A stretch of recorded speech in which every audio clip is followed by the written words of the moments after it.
काले जादू का साया। लेखक जे.बी. बंधु।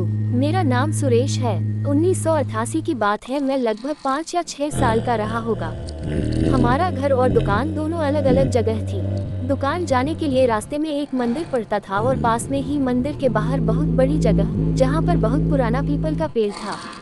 वहाँ से जब भी कोई निकलता था वहाँ अजीब अजीब सी आवाजें सुनाई देती थी। गांव वालों का कहना था कि दोपहरी में वहाँ से बहुत ध्यान से देखकर ही जाना चाहिए और ज़्यादा जरूरी काम ना हो तो वहाँ से ना ही जाए।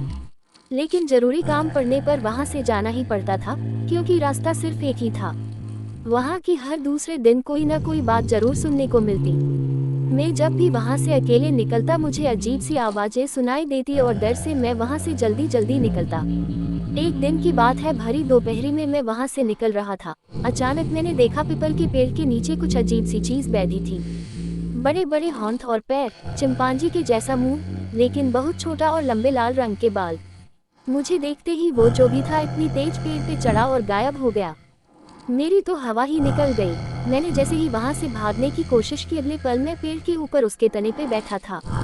उस समय मैं बहुत छोटा था, डर से मेरे हाथ पैर कांप रहे थे और मैं जोर जोर से मम्मी मम्मी पुकारता रो रहा था।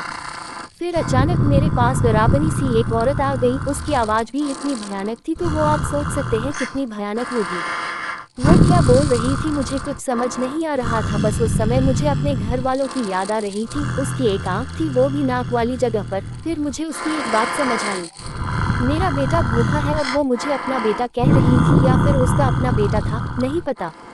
ईश्वर की कृपा से तभी मुझे शांति मिली जब मुझे नीचे पंडा यानी कि मंदिर का पंडित हाथ में घंटी बजाते और मंत्र पढ़ते दिखाई दिया और उस डरावनी औरत ने मुझे नीचे फेंक दिया। नीचे फर्श कच्चा था और तना भी ज्यादा ऊंचा नहीं था। मुझे जब होश आया तो मैं मंदिर में लेटा हुआ था। मेरे पैर भी ठीक थे। तना ज्यादा ऊंचा होता या फर्श पक्का होता तो शायद मैं विकलांग हो गया होता। मेरे घर वाले बहुत परेशान थे। मंदिर के पंडा ने बताया कि इसका पैर काली विद्या किए हुए नींबू पर पड़ गया, तभी ये सब हुआ। और अगर मैं समय पर नहीं आता तो शायद वो औरत इसको ले गई होती। पंडा ने बताया कि उसको 2 मुर्गे शनिवार के दिन चढ़ाने पड़ेंगे, वह भी इसी लड़के के हाथ से, तभी वह इसे मुक्त करेगी और यह आगे के लिए ठीक से रह पाएगा।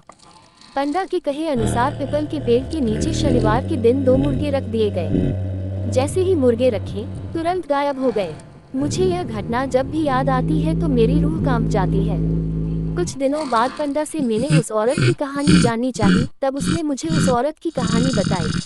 आप भी चलते समय ध्यान रखें और देख कर चलें।